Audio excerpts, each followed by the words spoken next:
Salve, salve, guerreiros! Professor Lego Fontes na área. Sim, vocês pediram e, é claro, estou aqui para atender. Redação WESB 2025. Mudou ou não mudou? O que mudou? O que não mudou? Tá mais difícil? Tá mais fácil? Tá mais tranquilo? Não tá? Bom, essas são respostas que vocês terão na sequência desse vídeo. E, é claro, quero saudar aí todos vocês que acompanham o meu trabalho e que sempre me dão aquela moral aqui também no YouTube. Aliás, já passamos aí dos 1.000 inscritos, né? São mais de 1.000 guerreiros aqui neste canal que tem um único objetivo, que é auxiliá-los rumo à produção da melhor redação das suas vidas. Guerreiros, olha só. Primeiro ponto, antes da gente tratar aqui dos pormenores, da parte técnica, é dizer o seguinte: o vestibular WESB, desde que a Consultec saiu da elaboração do certame, houve aí uma mudança de bancas, né? Logo quando o vestibular voltou, né, pós-pandemia, você tinha ali a banca Avalia, que é uma banca, digamos assim, uma banca nova, né, uma banca com pouco tempo de mercado, e, portanto, não havia ali uma tradição e um arcabouço que nos desse muita base para entender a banca. Posteriormente, você tem a IDCAP, que é uma banca também com pouca tradição, organiza aí predominantemente concursos de prefeitura, né? Então, uma banca que você também não tem aí um know-how que, por exemplo, né, se comparado à Consultec, que era a banca que tradicionalmente, há muitos anos, elaborava o vestibular WESB, né? Bom, eis que surge a Sebrasp. Aliás, uma jogada da WESB que eu particularmente não esperava. Bom, o que significa Sebrasp, né? Eu não estou falando do significado da palavra em si. Estou falando do que significa essa banca encabeçar a elaboração do vestibular WESB. Bom, nós estamos falando de uma banca que é seguramente top 3 do Brasil. Para não dizer top 1. Enfim, aí vai dar a concepção de cada um. Eu coloquei 3 bancas como as 3 principais bancas elaboradoras de prova do Brasil: a Sebrasp, a FGV e a FCC. E aí, se você quiser somar mais algumas, a Sesgran Rio, que inclusive elaborou agora o CNU, você tem a ESAF também, que é uma banca tradicionalíssima. Então, você tem um conjunto de bancas realmente muito robustas, né, que são bancas que elaboram os concursos mais tradicionais do Brasil, mais importantes, com maior remuneração. A Sebrasp é muito conhecida por elaborar concursos públicos, né, sobretudo o concurso da PRF, da PF, que tradicionalmente essa banca elabora. É uma banca bastante criteriosa, né? Elabora, inclusive, o vestibular da UNB, porque a banca é lá de Brasília, né? Que é também um vestibular de altíssimo nível, né? Então, nós estamos falando de uma mudança. Aí você pode me perguntar, Lego, o vestibular UESB será tão complexo quanto o da UNB? Sinceramente, não sei. Acredito que não. Mas nós estamos falando de banca top 1. E, bom, quando você tem uma banca desse peso elaborando a prova, talvez qual é a mensagem que a instituição passa para a gente, né? Qual é o recado que ela quer passar? Isso, é claro, conjecturando. Credibilidade, né? Buscar credibilidade daquela que, lógico, né? A instituição já tem bastante, né? O ESB tradicionalista, aliás, né? Eu sou oriundo de lá, mas eu falo do vestibular em si, né? Trazer essa credibilidade, né? Uma banca absolutamente robusta, com um arcabouço de provas gigantesco, de provas das mais diversos níveis, né? Nível médio, nível superior, de grandes concursos. Elabora também alguns vestibulares, não no volume dos concursos públicos, mas elabora alguns vestibulares, como eu disse, inclusive da UNB. Então, eu posso esperar, sim, que seja uma prova muito mais criteriosa do que da Avalia da IDCAP, por exemplo. Ok? Isso, sem dúvida alguma. Bom, mas, Lego, para a redação, o que houve de mudança, né? Basicamente, aconteceu o que eu já havia mencionado para meus alunos, ou seja, por mais que a Sebrasp ela tenha critérios próprios, né?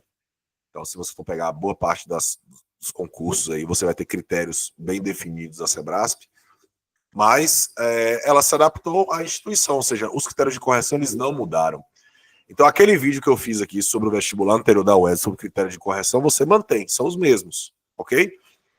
Mas, Lego, efetivamente, o que muda? O rigor vai mudar? Eu acredito que sim. O último vestibular, por exemplo, e o penúltimo e o antepenúltimo, afinal de contas foram 2 certames da Avalia e um da IDCAP, muitos candidatos tiraram nota 10. Você acha que haverá muitos candidatos tirando nota 10 da Sebrasp? Eu acredito que não. Porque, e aí, tirando como parâmetro a Consultec, por exemplo, eu me lembro apenas de uma aluna que conseguiu nota 10 no vestibular UESB. Né? Desde a minha época, eu não me lembrava de alguém que tivesse tirado nota 10. Até no concurso de formação de oficiais da Polícia Militar, que também era responsabilidade da Consultec, também não tinha visto ninguém nota 10. Sempre 9, 9,5 e tudo mais. Mas 10 não. Então, perceba que, de fato, é um tipo de banca que talvez não conceda tantas notas máximas, assim como o Enem faz, por exemplo, né? São pouquíssimos, né, tendo em vista o número de candidatos. Então, se você vier aqui para análise do edital, né, e é muito importante, guerreiros, que todos vocês leiam o edital, né, é algo que eu sinto muita falta da galera do Enem, dos vestibulares, essa leitura minuciosa do edital, que, aliás, eu faço em todo início de curso, né, lá no nosso curso para o vestibular UESB, eu fiz questão de ler o edital nessa parte da redação com todos eles, né, eu faço questão porque é muito importante que nós tenhamos aí as informações totalmente precisas, né? Então, a redação continua sendo a disciplina mais pesada, né? Ou seja, é a disciplina com peso em todas as áreas, ou seja, peso 5 em todas, aqui, ó. Assim como língua portuguesa e literatura, ou seja, não houve alteração alguma nisso, tá? Os critérios de correção se mantêm os mesmos, então, a ideia de entendimento do tema proposto, né? Que se você for espelhar com a redação Enem é competência 2, né, que fala de compreensão do tema. A ideia de clareza de argumentação e senso crítico, se a gente quiser trazer também para o Enem, seria competência 3, né, que trata especificamente da argumentação. A ideia de seletividade de informação, né, que também encaixaria talvez aí dentro da competência 3, talvez um pouco de competência 2, que fala da questão do repertório sociocultural produtivo. Eu sempre faço esse bate-bola com o Enem, porque é uma prova que a maioria de vocês também já está aí na preparação. A ideia de utilização da norma culta, né, que espelhando com o Enem também competência 1, que na verdade aparece em qualquer prova de redação, é normal que a parte de norma culta, essa avaliação gramatical, ela aconteça. E talvez o que diferencia, né, criatividade e originalidade. Bom, eu sempre digo para a galera que, ao contrário do vestibular, dos vestibulares, né, o Enem, ele traz para a gente aí ele traz um edital, né, ou um barema de correção muito mais detalhado, que prova nenhuma traz, sinceramente. Nenhuma prova vai trazer tantos detalhes da correção quanto o Enem. Então, às vezes os alunos me perguntam, ô Lego, como é que funciona essa correção? Guerreiros, olha só, nós temos alguns parâmetros, né, as redações de nota alta da UESB, o edital, mas é muito subjetivo, até porque não há mais informações acerca disso, e na verdade a maioria das provas é assim, né? A maioria das provas de redação, os editais, eles trazem apenas um barema de correção e não trazem tantas informações, né? Talvez uma que eu vi agora, né, recentemente, se eu não estiver enganado, foi a FGV que elaborou a última prova da Polícia Militar de São Paulo, que trouxe aí 3 páginas explicando, ou foram 2, o funcionamento dos critérios de correção da redação. Mas é exceção. A regra é apenas um barema de correção e fica muito a cargo dos avaliadores, né? Então, por exemplo, se você me perguntar, Lego, o que é criatividade e originalidade? Eu posso trazer uma concepção do que seja, mas isso para o avaliador, eu posso achar determinado repertório ali, por exemplo, bastante original e o outro repertório não. E o outro avaliador pode achar diferente. Então, é um critério de fato bastante subjetivo, né? Então, você tem uma redação que vale 10 pontos, tá? E uma redação que vale 10 pontos e que, aqui nesse caso, cada critério vale 2 pontos, né? É uma dinâmica muito semelhante à do Enem. É uma dinâmica que vai aparecer aqui, né? Uma redação que vale 10 pontos e que cada critério vale 2. São 5 critérios, formando aí os 10 pontos. Então, é uma dinâmica muito semelhante à dinâmica do Enem, tá? Então, assim, aqui, se você for descendo para a parte, aos critérios, né? Você vai ter que o critério de desempate permanece o mesmo, ou seja, quem tem maior nota da redação está na frente, né? E não se engane, há muitos empates, né? Porque, sobretudo para cursos como medicina, que realmente são muitos candidatos e de fato há muitos empates, então acaba sendo um processo absolutamente natural.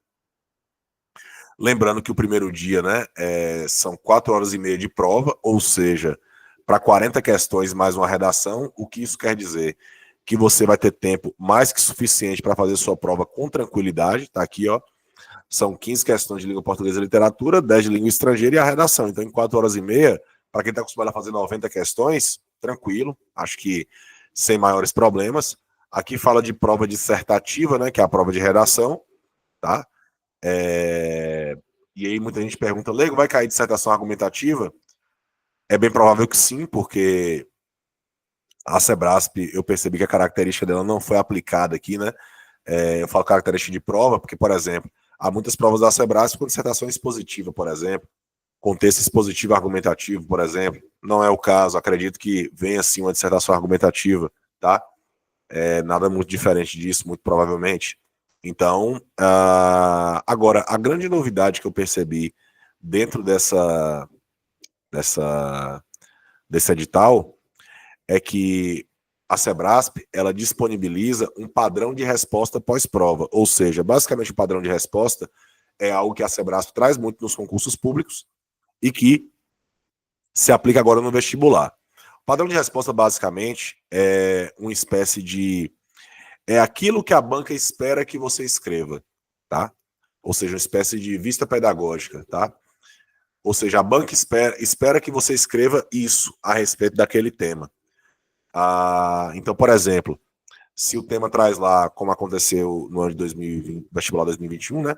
Falava de insegurança alimentar, que ele espera que você trate a respeito de insegurança alimentar. Então, vai estar tudo lá no padrão de resposta. Então, de acordo com o edital aqui, aqui ele vai ter, né? Ele pode interpor recurso nessas datas aqui, ó, 5 e 6 de dezembro, contra os gabaritos preliminares da objetiva e contra o padrão de resposta da redação. Ou seja, se você perceber que há alguma inconsistência nesse padrão de resposta, você poderá entrar com recurso. Algo que acontece mais frequentemente nos concursos públicos. A gente não vê isso com frequência nos vestibulares. Então, é uma novidade aí da Sebrasp, tá? Então, fiquem atentos a essa novidade, que você, se perceber algum tipo de inconsistência, você poderá entrar com recurso, mas bancas como essa, é muito difícil que esse tipo de banca ela defira recursos, você aceite recursos, né? Bancas de grande renome, elas deferem muito poucos recursos. Então, é algo que eu sempre alerto os meus alunos antes de pensar em entrar com recurso. Ó, você tem que estar consciente que essa banca ela defere pouquíssimos recursos. Aconteceu, por exemplo, na última prova da Polícia Militar da Bahia para soldado, cuja banca era a FCC, e que eu alertei, ó, a banca defere pouquíssimos recursos. Foi exatamente o que aconteceu. Leigo, você adivinhou? Não, é o histórico da banca, tá? Então, assim, guerreiros, o que eu posso dizer que de mudança efetiva dessa parte da banca? Bom, eu percebo dentro do histórico, tá, que haverá uma rigidez maior na correção, ou seja, dificilmente, né, haverá esse volume de notas máximas na redação, primeiro ponto. Segundo ponto, a questão dos critérios permanece a mesma, o peso permanece o mesmo e a importância da redação permanece o mesmo, tá? Agora, minha dica de sempre, criatividade e originalidade, talvez os dois fiéis da balança aqui, dentre esses critérios, seja criatividade e originalidade e a parte de norma culta, sem dúvida alguma. Ou seja, quem erra menos a parte de norma culta já sai na frente, obviamente, e é claro, criatividade e originalidade. Por isso, sejam ousados. Então, perceba que a banca ela não traz nenhum tipo de restrição de repertório que você pode lançar no seu texto. Então, lance, tá? Um filme, uma série, uma novela, um anime, tudo que você puder associar como repertório relevante para o seu texto, faça. Outra coisa que sempre me perguntam muito, Leigo, o vestibular da UESB não exige intervenção. Bom, não é o vestibular que exige intervenção, não há um critério específico para isso, mas você tem que observar o tema. Olhe para o tema e perceba se o tema pede uma intervenção ou não. Então, por exemplo, esse tema que fala dos desafios para reduzir a insegurança alimentar no Brasil, se não me engano, o tema foi esse. Tem algum critério aqui de proposta de intervenção? Não. Mas, bom, se fala de reduzir a insegurança alimentar, óbvio que tem que trazer um processo interventivo. Lego, é do jeito que é no Enem, com 5 pontos, com agente, a ação, o modo, o efeito e também o detalhamento? Não necessariamente, mas se quiser utilizar esse modelo do Enem para aplicação, sem nenhum problema, tá? Pode ser feito dessa maneira. Então, guerreiros, percebam que a mudança ela é muito mais do nível da prova, tá? Então, aguardem realmente uma prova muito mais criteriosa, uma prova que vai exigir muito mais do candidato, que vai privilegiar aquele que estudou e está de fato preparado. Então, fique atento nesse sentido, justamente para que você não ache que o nível da prova será como das anteriores. A comparação que eu faço é que nós saímos de bancas nível D, tá? Avalia e DCAP, para uma banca nível A. Então, é claro que isso vai ter um impacto significativo na prova, quando eu falo no nível da prova. Então, a gente tem que ficar muito atento e aí, ficar muito ligado em língua portuguesa e literatura, porque ter peso máximo também é o segundo critério de desempate, e, obviamente, na redação, que, é claro, tem um peso muito grande, sempre teve no vestibular UESB. Beleza? Claro que eu posso, se vocês pedirem, claro, voltar com mais um vídeo aqui falando de abordagens da Sebrasp, propostas da Sebrasp, análise de provas anteriores, para que vocês entendam realmente o funcionamento disso aí. Se vocês pedirem, eu atendo, beleza? Espero que vocês tenham curtido, espero que tenha ajudado. Se você gostou, se você curtiu, curta, compartilhe. Isso aqui é Serviço de Utilidade Pública. Eu sou o professor Lego Fontes. Vamos para cima.